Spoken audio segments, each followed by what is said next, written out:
papa ici, au lieu de nos besoins. Souviens-toi des nations, Seigneur Jésus-Christ, car nous sommes dans les temps des nations, Seigneur. Baba, tunakusifu na tunakushukuru wewe wa kwanza na wa mwisho Baba. Wewe Mungu wa vyote, wewe Mungu peke yako Bwana. Tunakupigia asante kwa siku ya leo Bwana. Tunakukaribisha kati yetu upate kutugusa sisi wote Bwana. Upate kuitambua matatizo yetu kati ya mioyo yetu Bwana. Na upate kutupatia jibu, upate kutupatia uzima siku ya leo Bwana. Unyooshe mkono yako Bwana. Haleluya. Uweze kutuangalia leo Bwana na utukutanishe Bwana katika matatizo yetu Bwana. Kitegemeo chetu ni wewe Bwana. Uzima wetu ni wewe Bwana. Mkombozi ni wewe. Ni wewe Mungu peke yako. Tunakusifu kwa siku ya leo. Tunakutukuza kwa siku ya leo Bwana.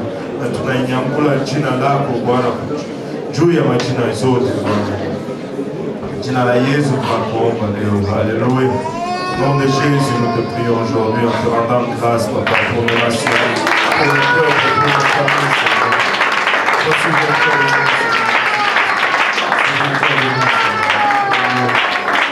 nous, Seigneur. Au nom de Jésus. 1 Pierre chapitre 1.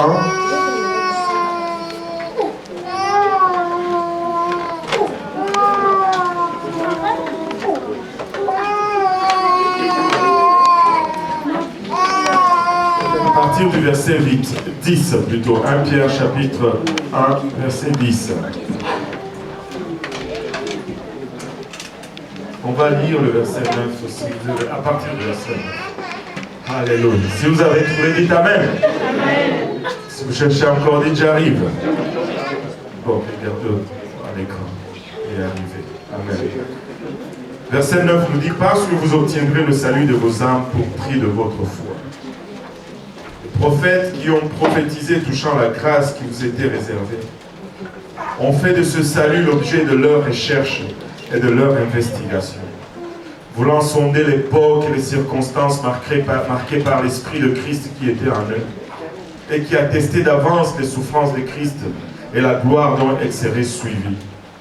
Il leur fit révéler que ce n'était pas pour eux-mêmes, mais pour vous, qu'ils étaient les dispensateurs de ces choses que vous ont annoncé maintenant ceux qui ont prêché l'évangile par le Saint-Esprit envoyé du ciel et dans lesquels les anges désirent plonger leur regard. Il dit, c'est pourquoi saignez les reins de votre entendement, soyez sobres, ayez une entière espérance dans la grâce qui vous sera apportée lorsque Jésus-Christ apparaîtra. Alléluia. Merci Seigneur pour ta parole. Vous pouvez vous asseoir.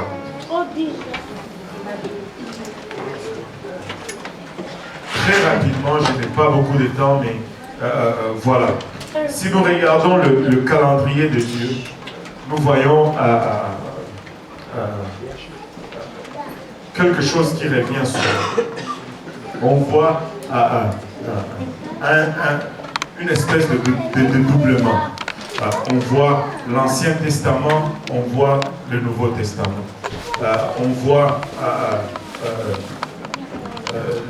l'Ancien Testament représenté par les 12 tribus, on voit le Nouveau Testament représenté par les 12 apôtres. Il y a souvent, à travers la parole de Dieu, un dédoublement. Deux boucs, le bouc émissaire et l'autre bouc, j'ai même oublié le nom. Il y a souvent dans la parole de Dieu un dédoublement. Et quand nous regardons un peu plus loin, nous regardons aussi un dédoublement dans la façon de regarder les peuples. Il y a Israël et puis il y a les nations. Et le calendrier de Dieu est vraiment déterminé par ces deux groupes, Israël et les nations. Si nous regardons dans le livre de Daniel, Daniel chapitre 9,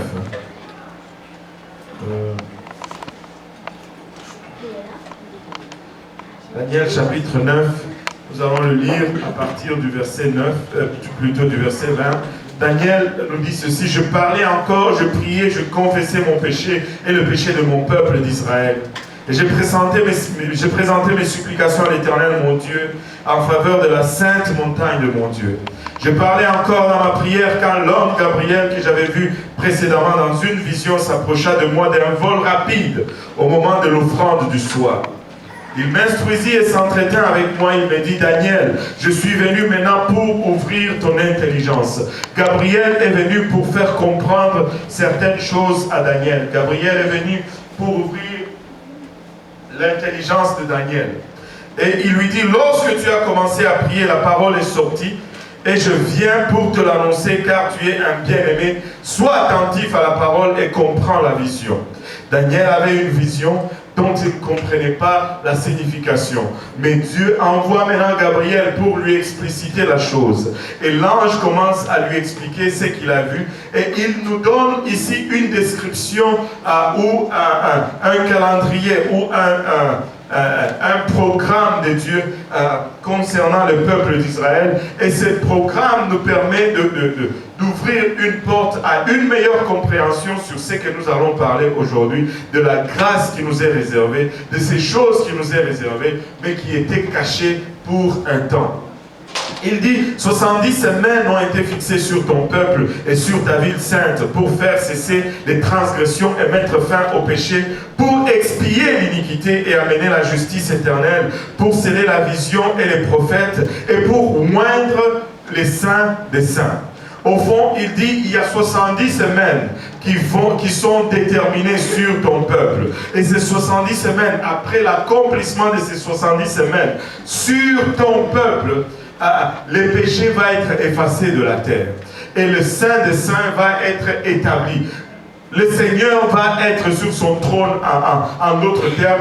On aura la fin de tout ce chaos, on aura la fin de tous ces désordres. Ça va prendre 70 semaines. Ton peuple, le peuple juif, le peuple de Daniel était le peuple juif, doivent passer à travers ces 70 semaines. Maintenant, ces 70 semaines déterminées sur le peuple juif, ces 70 semaines de relation avec Dieu, ces 70 semaines durant lesquelles le peuple juif est porteur de l'alliance, ces 70 semaines durant lesquelles Dieu tourne son regard et travaille par le peuple juif. Et il dit, il y aura 70 semaines qui sont déterminées sur ton peuple. Et il continue au verset 25 en disant, sache-le donc et comprends, depuis le moment où la parole a annoncé que Jérusalem sera rebâtie jusqu'à loin au conducteur, il y a 7 semaines. Et ensuite, il y a 62 semaines et les places, les fossés seront rétablis, mais en des temps fâcheux. Il y aura un rétablissement, mais il y aura également des temps difficiles. Après les 62 semaines, un oin, après les 62 semaines qui va suivre la reconstruction, un oin sera retranché, un oin sera coupé. Il n'aura pas de successeur. C'est un roi qui va mourir, mais il n'y aura pas de successeur. Savez-vous quoi? À la mort de chaque roi, il y a un successeur qui le remplace au trône. Mais celui-ci, quand il meurt, il n'y aura pas de successeur pour s'asseoir sur son trône, parce qu'il n'a point de successeur. Il est le premier et il est le dernier.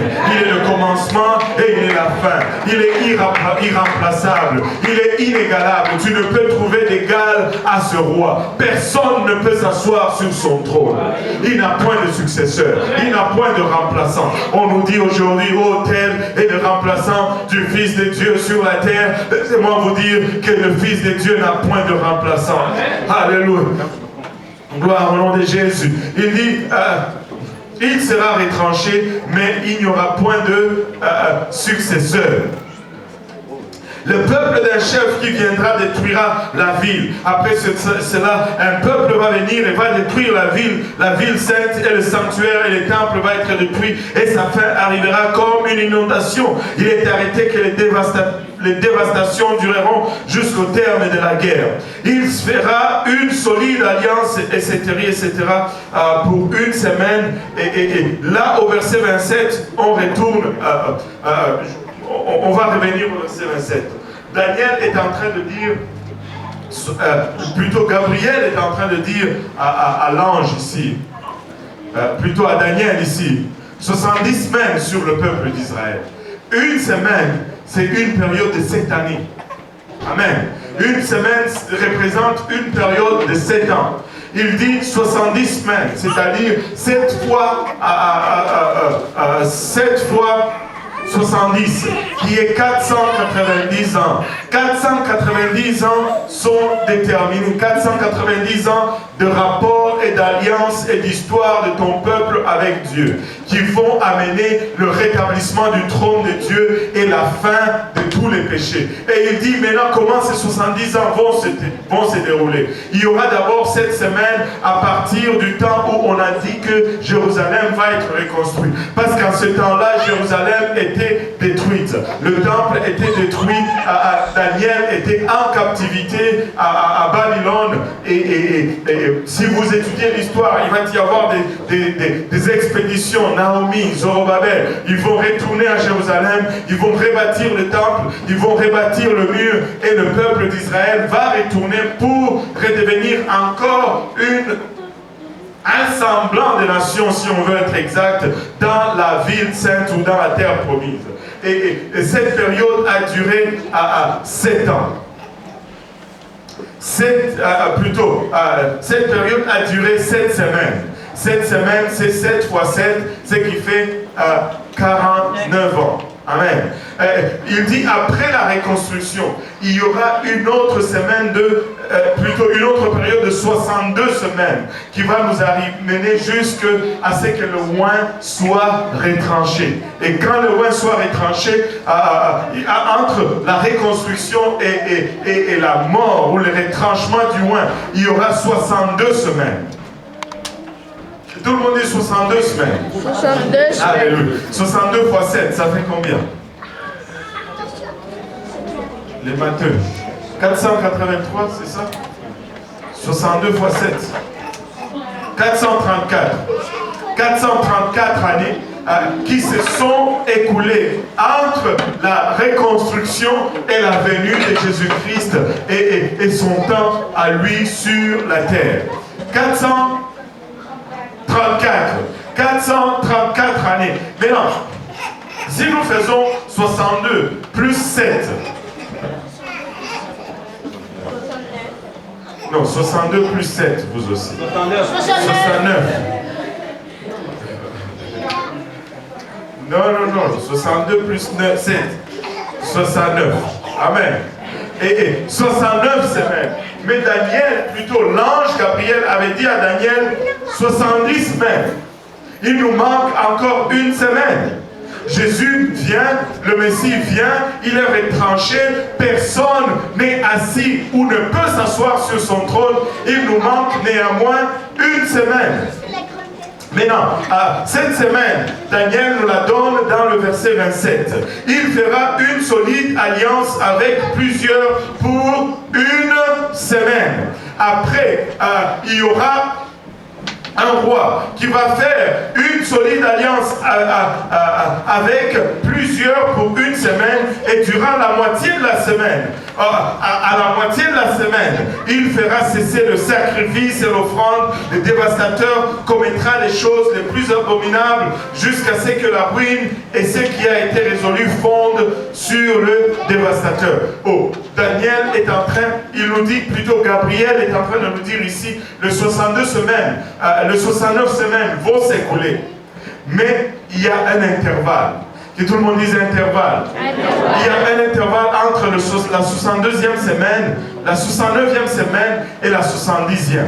Et cet intervalle, c'est ce dont Pierre nous parle dans le verset, disant que les prophètes et les anges même ont voulu savoir les choses qui nous ont été réservées. Parce que si tu étudies la parole de Dieu, tu verras que la période que nous sommes en train de vivre a été cachée. La période dans laquelle nous sommes n'était pas révélée. Les prophètes ont voulu savoir ce que nous allions vivre. Les prophètes ont voulu savoir ce que les Haïtiens, les Camerounais allaient chanter aujourd'hui. Mais Dieu leur a dit, non, ce n'est pas à vous. Les choses qui sont dans cet intervalle ne vous appartiennent pas. Vous regardez les 69 semaines et vous regardez la dernière semaine au fond. la conclusion. Et le livre d'Apocalypse nous dit que la tribulation va durer combien de temps? 7 ans. Et 7 ans, c'est la dernière semaine. Et la Bible nous dit que la dernière semaine, durant l'Apocalypse, le Seigneur va se retourner encore vers les Juifs. Et cette période d'intervalle entre la 69e et la 70e semaine est appelée dans la Bible le temps de nation. Le temps de l'Église. Le temps où Dieu nous ouvre la porte à nous. Et il nous dit, entrez massivement. Le temps où Dieu regarde au Congo, au Cameroun, au Canada, aux États-Unis, et il dit, vous allez être porteurs de mon alliance. Durant les 69 semaines, Israël a porté l'alliance. Israël a porté l'arche. Mais durant les temps de l'alliance, nous portons l'arche. Le Saint-Esprit vient et habite en nous. Comme le Saint-Esprit venait et habitait dans l'arche de l'Alliance. Nous sommes porteurs de cette arche aujourd'hui. Et nous sommes dans le temps des nations. C'est pourquoi le jour de la Pentecôte, dans le livre des Actes, chapitre 2, verset 5, la Bible dit ceci. C'était la naissance de l'Église. Qui peut me le lire rapidement là? Actes 2, verset 5.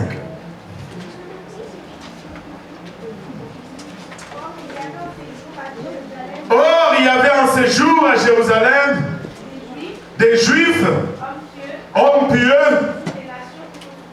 de toutes les nations qui sont sous le ciel, de toutes les nations qui sont sous le ciel. Lorsque Dieu a voulu mettre en marche son Église, il a fait appel à toutes les nations. Tu me dis, oh pasteur, il y a 2000 ans, le Congo n'existait pas. Oui, il y a 2000 ans, le Congo n'existait pas. Mais la sémence qui allait produire le Congo était là à Jérusalem. La sémence qui allait produire le Gabon, le Ghana, le Cameroun était là en ce jour-là à Jérusalem. Écoutez, c'est comme ça que Dieu fait, c'est comme ça qu'il a toujours fait. Regardez, dès le premier jour, il nous a donné le ton et la direction. Il dit, alléluia, au commencement, Dieu créa les cieux et la terre. Mais quand tu regardes, tu ne vois pas la terre, tu ne vois que l'eau. La terre était là. La provision pour créer cette terre était là dans les eaux. Alléluia. Il fallait attendre le 3e jour pour voir la terre. Le 2e jour, il a juste séparé une boule d'eau avec un espace autour et une enveloppe d'eau. C'est tout. Mais la terre était mentionnée dès le commencement. Et il peut également mentionner le Congo le jour de la Pentecôte. Ils étaient tous là. Nous étions là, les nations. Alléluia. Et ce que nous héritons est exceptionnel. Ce que nous héritons est grand. Ce que nous héritons est immense.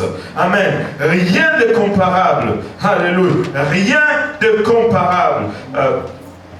Pierre nous dit dans le verset 10, les prophètes qui ont prophétisé touchant la grâce qui vous était réservée ont fait de ce salut. Que tout le monde dise le salut. On fait de ce salut l'objet de leur recherche et de leur investigation. Ils ont vu, ils ont ressenti, ils avaient l'esprit de Christ en eux. Ils ont ressenti quelque chose.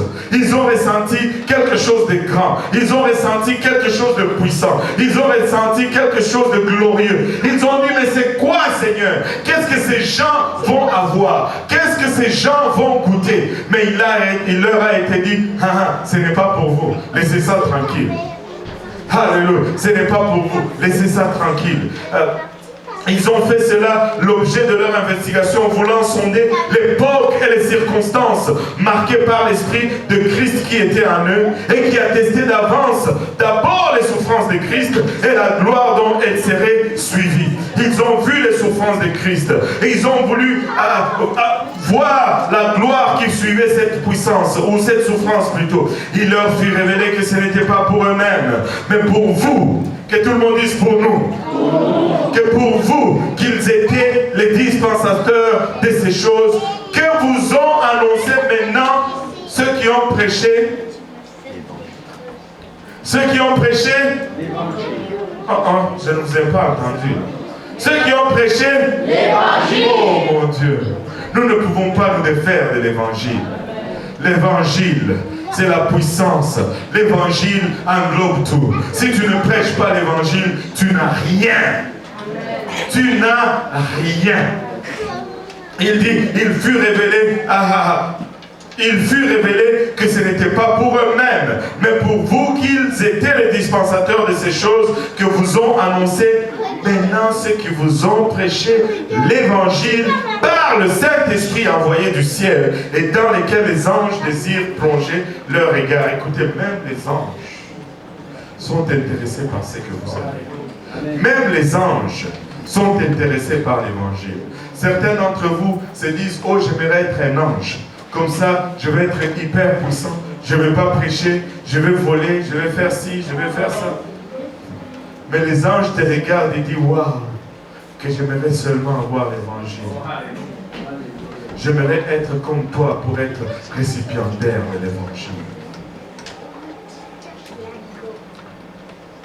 Cet évangile, c'est la puissance de Dieu. L'évangile nous sauve.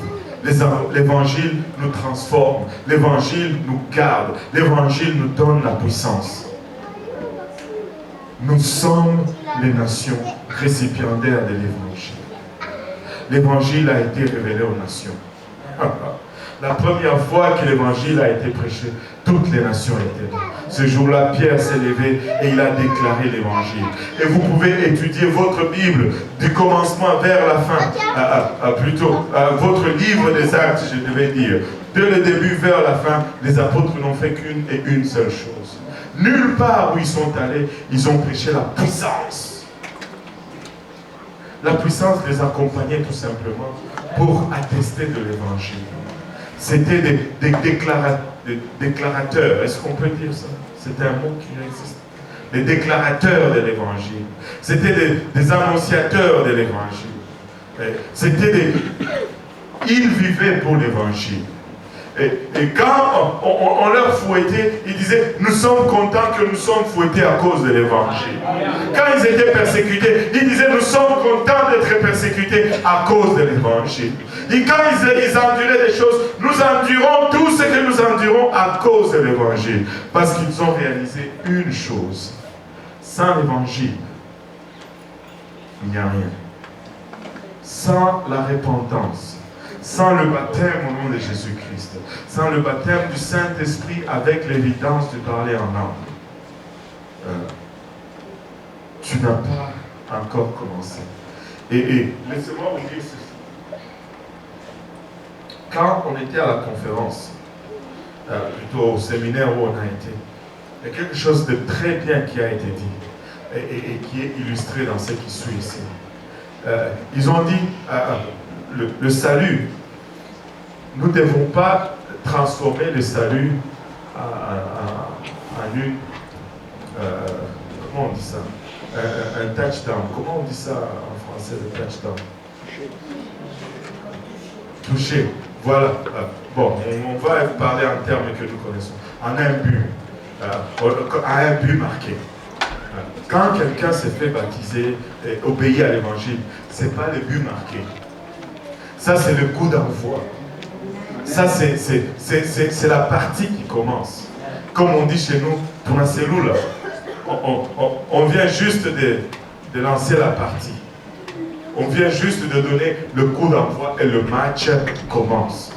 Et Pierre continue ici en disant, c'est pourquoi saignez les reins de votre entendement. Soyez sobres et ayez une entière espérance dans la grâce qui vous sera apportée lorsque Jésus-Christ apparaîtra. Comme des enfants obéissants, ne vous conformez pas aux convoitises que vous aviez autrefois, quand vous étiez dans l'ignorance. Vous étiez dans l'ignorance, vous viviez comme le monde vive. Mais maintenant que vous savez, vous ne pouvez plus continuer à vivre comme vous viviez. Mais puisque celui qui vous a appelé est saint, vous aussi soyez saints dans toute votre conduite, selon qu'il est écrit, vous serez saints car je suis saint. Et si vous invoquez comme Père celui qui juge selon l'œuvre de chacun, sans exception de personne, conduisez-vous avec crainte pendant le temps de votre pèlerinage. Ce n'est qu'un pèlerinage. Nous sommes des passages ici sur terre.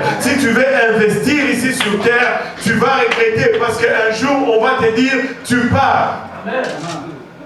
Un jour, on va te dire, le voyage est fini.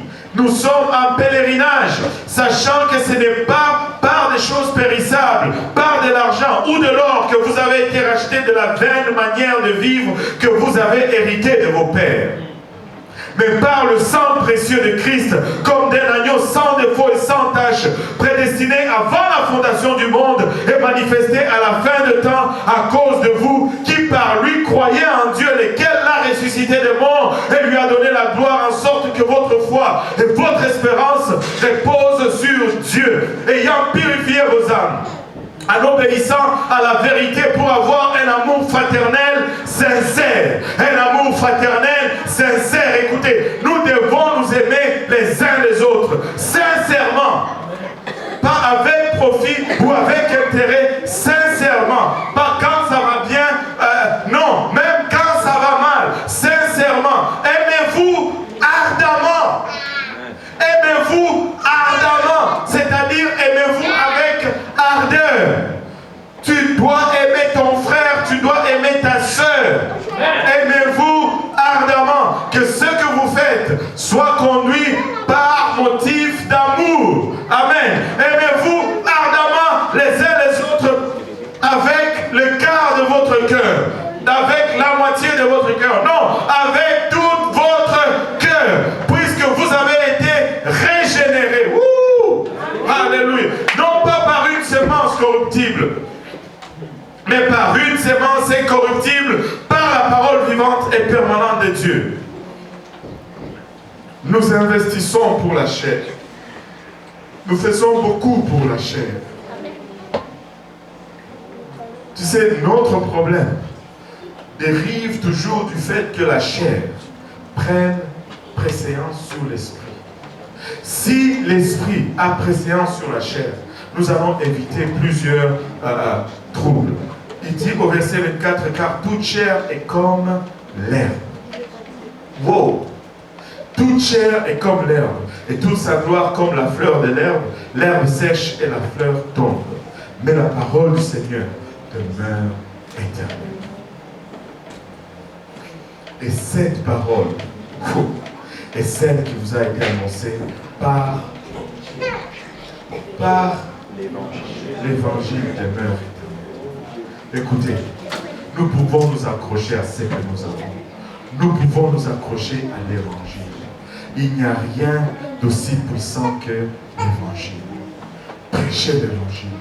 Vivez l'évangile. Marchez dans l'évangile. Marchez dans ce que Dieu a fait avec vous. Mais c'est quoi l'évangile? L'évangile, c'est la mort, l'ensevelissement et la résurrection de Jésus-Christ. Et c'est ce que Dieu vous réserve en vous levant tous ensemble.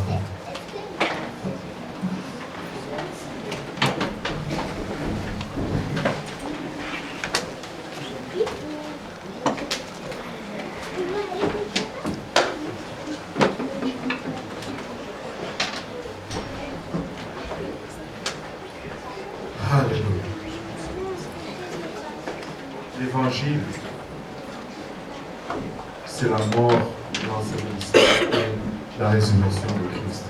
Et il est appliqué dans nos vies par notre obéissance à celle-ci, qui se traduit par notre repentance, notre baptême d'eau et notre baptême du Saint-Esprit. Et cela est pour nous, pour nos enfants et pour tous ceux qui vont venir après. Si vous n'êtes pas encore baptisé d'eau aujourd'hui, vous pouvez l'être. Vous pouvez venir ici en avant, on va prier pour vous, on va faire la marche de repentance avec vous et nous allons vous mettre dans une voiture et nous allons vous amener à Saint-Laurent et nous allons vous baptiser au nom de Jésus-Christ pour le pardon de vos péchés. Et ça sera le coup d'envoi. Et si vous n'êtes pas encore rempli du Saint-Esprit aujourd'hui, vous pouvez recevoir le baptême du Saint-Esprit avec nous dans ce moment. Au fait, c'est ce que nous allons faire là dans le matin. Si nous pouvons tous fermer nos yeux, nous allons d'abord nous repentir. Amen. Nous avons tous une bonne raison de nous repentir. En fermant nos yeux là où nous sommes, les yeux fermés, la tête baissée. Alléluia. Nous allons prier tous ensemble. Nous allons demander pardon à Dieu. La repentance, c'est d'abord le fait de reconnaître que nous sommes pécheurs. Et après avoir reconnu que nous sommes pécheurs, nous demandons pardon à Dieu. Après avoir demandé pardon à Dieu, nous prenons une décision. Nous allons nous engager à le suivre et à ne pas nous détourner des voies qui viennent devant nous, mais plutôt de nous détourner de nos vieilles façons de vivre que nous avons hérité de nos pères, de marcher selon l'esprit. Prions tous ensemble. Seigneur Jésus-Christ, nous te remercions encore une fois, Papa, pour ta présence en ce lieu. Nous te remercions, Père, pour le prix que tu as payé à la croix. Nous te remercions pour le sang versé par lequel tu nous as rachetés, Seigneur. Nous voici humblement venant devant toi, Papa, reconnaissant qui nous sommes. Nous sommes pécheurs, nous avons péché contre toi et toi seul, de sorte que tu es toujours juste dans tes sentences. Nous venons humblement te demander pardon aujourd'hui. Pardonne-moi, Papa. Pardonne, Seigneur Jésus-Christ, mes péchés, Seigneur. Car j'ai péché contre toi, Seigneur. Je l'ai fait, Papa, par négligence, par ignorance, par paresse, des fois, Seigneur Jésus-Christ, des fois même expressement, Seigneur, j'ai péché contre toi, Seigneur. Je te demande de pardonner aujourd'hui, de nous pardonner tous ensemble, Seigneur. Lave-nous au moyen de ton sang, nous te prions, Papa. Père, alors que tu nous pardonnes, nous nous engageons à suivre tes voies, Seigneur. Nous prenons la décision de faire tout à notre possible de marcher dans tes voies, Seigneur. Papa, accepte-nous aujourd'hui alors que nous te prions, Seigneur. Au nom de Jésus, nous te prions. Au nom de Jésus, alors que nous avons les yeux fermés, nos têtes baissées, je veux qu'on garde les yeux fermés, les têtes baissées, tout le monde. Je veux juste regarder moi-même. Est-ce qu'il y a des gens ici qui n'ont pas encore reçu le baptême du Saint-Esprit avec l'évidence de parler en langue? Si vous êtes dans ce cas, vous pouvez juste lever votre main ou votre bras. On veut juste vous voir et après on va prier pour vous. On ne veut pas vous embarrasser. On veut savoir juste où se trouve votre besoin. Amen. Et c'est le besoin le plus important que vous allez avoir à rencontrer dans toute votre existence. Amen. Il y a une personne, les yeux fermés, tout le monde peut être baissé. Une personne, est-ce qu'il y en a d'autres qui n'ont pas encore reçu le baptême du Saint-Esprit avec l'évidence de parler en langue? Le Seigneur est dans ces lieux, il veut vous rencontrer. Il y a une deuxième personne. Alléluia. Gloire au nom de Jésus. Est-ce qu'il y a d'autres personnes qui n'ont pas encore reçu le baptême du Saint-Esprit avec l'évidence de parler en langue? Vous pouvez baisser votre bras, c'est bon, vu que vous êtes. Maintenant, on peut ouvrir les yeux maintenant. Il n'y a pas de problème. Maintenant, je vais demander une chose. J'ai préservé votre anonymat parce que je ne sais pas qu'est-ce qu'il y a dans votre cœur. Mais maintenant, si vous voulez recevoir le Saint-Esprit, vous devez venir ouvertement devant lui. Maintenant, si vous êtes là et que vous désirez recevoir le baptême du Saint-Esprit avec l'évidence de parler en langue, je vais vous demander de venir à l'avant. On va prier pour vous sans contrainte. Mais si vous désirez le recevoir aujourd'hui, cet hôtel est ouvert pour vous. Vous pouvez venir ici en avant. Le fait que vous sortez de la place où vous êtes et que vous venez ici en avant est un témoignage de votre foi. Et Dieu va honorer cette foi et il va vous remplir du Saint-Esprit aujourd'hui avec l'évidence de parler en langue. Amen. Maintenant, ceux qui désirent recevoir le Saint-Esprit peuvent venir à l'avant en ce moment et on va les aider à prier ensemble. En ce moment, si vous le désirez, vous pouvez avancer à l'autel. Alléluia. Pasteur Olive, Pasteur Serge, je veux vous avoir ici sur la plateforme. Alléluia. Le Seigneur est bon. Alléluia. Le Seigneur est merveilleux. Il y a une personne qui vient pour recevoir le Saint-Esprit. Elle va recevoir le Saint-Esprit avec l'évidence de parler en langue.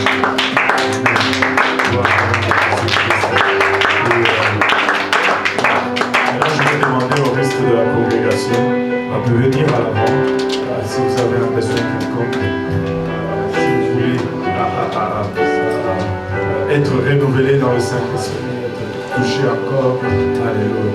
Maintenant, on va faire une chose. Pour recevoir le Saint-Esprit, c'est très simple. Du côté de Dieu, c'est déjà réglé. Parce que c'est la volonté de Dieu que nul n'est périsse, mais que tous viennent à la repentance. Donc pour Dieu, c'est déjà réglé. Amen. Dieu veut donner. Maintenant, c'est à nous de recevoir. Maintenant, nous n'allons pas prier en suppliant. Nous n'allons pas supplier Dieu. Mais nous allons tout simplement l'adorer. Parce que nous avons déjà, nous nous sommes déjà repentis. Et après la repentance, Dieu accepte notre repentance. Maintenant, ce qu'il nous reste à faire, c'est tout simplement adorer Dieu. Mais nous n'allons pas l'adorer la bouche fermée. Nous allons faire sortir notre voix. Amen. Nous allons élever le Seigneur. Alléluia. Alléluia. Et en élevant sa présence va descendre ici. Et les gens vont recevoir le Saint-Esprit. Amen. Alléluia. En élevant nos voix maintenant vers le Seigneur.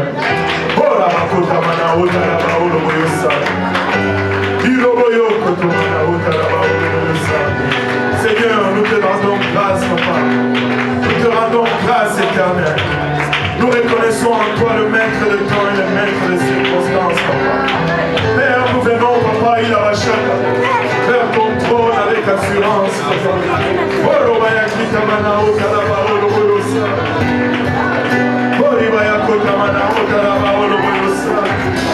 Gloire au nom de Jésus. Gloire au nom de Jésus. Alléluia.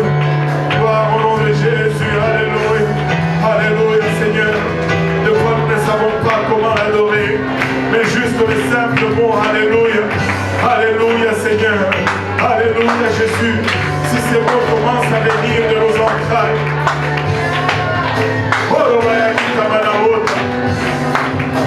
C'est l'adoration la plus élevée que nous puissions lui donner aujourd'hui.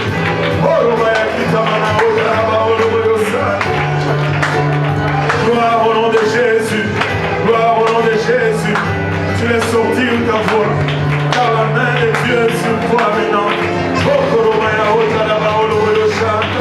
Alléluia Seigneur. Alléluia Jésus.